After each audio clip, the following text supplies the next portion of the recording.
Pasar modal adalah tempat bertemunya pihak yang membutuhkan dana, sentimen atau perusahaan, dan pihak yang memiliki dana, investor, melalui perdagangan instrumen keuangan jangka panjang seperti saham, obligasi, dan reksadana, atau kegiatan yang bersangkutan dengan penawaran umum dan perdagangan efek perusahaan publik yang diterbitkan, serta lembaga dan profesi yang berkaitan dengan efek.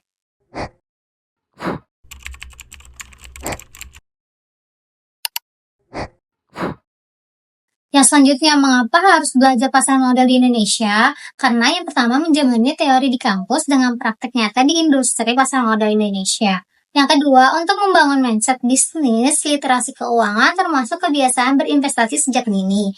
Yang ketiga, membantu melindungi nilai uang dari inflasi lewat instrumen investasi.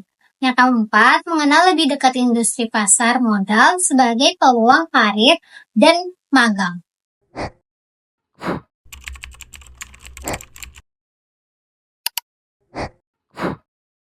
Yang selanjutnya adalah landasan hukum dan peraturan pasar modal di Indonesia.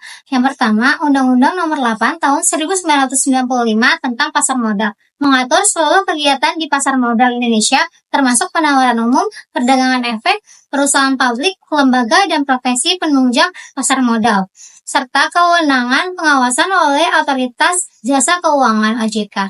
Yang kedua, Undang-Undang Nomor 21 Tahun 2011 tentang OJK sebagai lembaga pengawasan sektor jasa keuangan.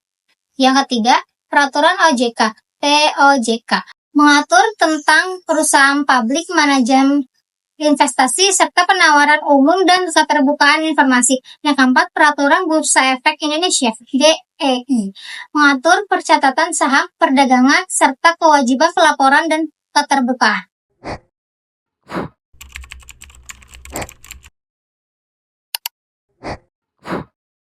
Baik, setelah mengetahui pengertian pasar modal, mengapa harus belajar pasar modal Indonesia, serta landasan hukum dan peraturan pasar modal Indonesia. Penjelasan berikutnya yaitu struktur pasar modal Indonesia. Apa aja sih struktur pasar modal Indonesia? Ada 4 struktur pasar modal Indonesia. Yang pertama, Otoritas Jasa Keuangan atau OJK. Otoritas Jasa Keuangan atau OJK merupakan lembaga pengawas dan pengatur seluruh kegiatan di sektor jasa keuangan. Yang kedua, Bursa Efek Indonesia. Bursa Efek Indonesia merupakan lembaga yang menyelenggarakan dan mengatur perdagangan efek seperti saham, obligasi, dan sebagainya. Yang ketiga, Kustodian Sentral Efek Indonesia.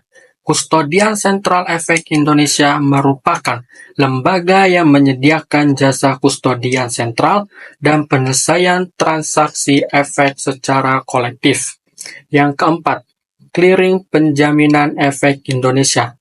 Clearing Penjaminan Efek Indonesia merupakan lembaga yang menjamin penyelesaian transaksi bursa dan bertindak sebagai lembaga clearing.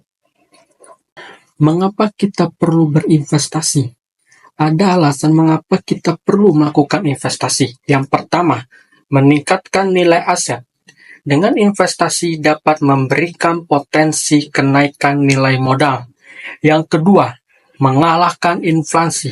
Nilai uang terus menurun karena inflasi. Oleh karena itu, berinvestasi memberikan imbal hasil yang berpotensi lebih tinggi daripada inflasi. Yang ketiga, mempersiapkan tujuan keuangan.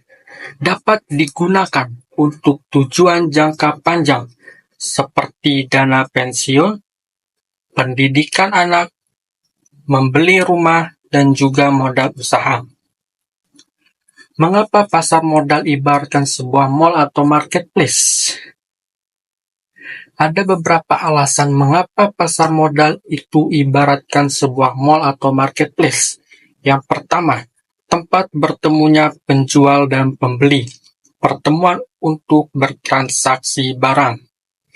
Yang kedua, banyak pilihan produk seperti mall atau marketplace menyediakan berbagai macam produk yang ditawarkan, misalnya pakaian, elektronik, dan lain-lain. Yang ketiga, harga bisa naik turun, tergantung tren atau stok. Yang keempat, butuh edukasi dan kecermatan. Investor harus menganalisis dan memahami resiko sebelum instrumen investasi.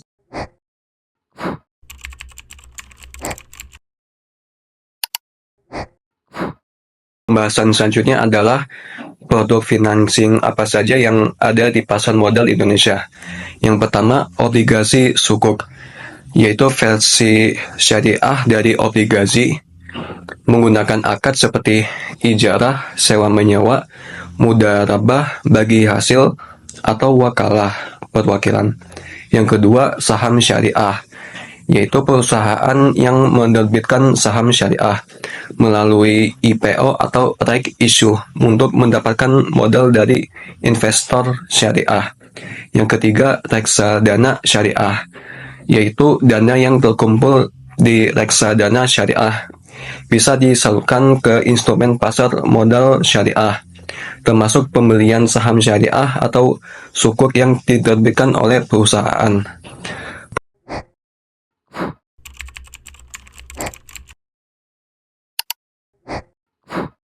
Pembahasan selanjutnya adalah konsep dasar saham. Saham itu bukti kepemilikan seseorang terhadap suatu perusahaan.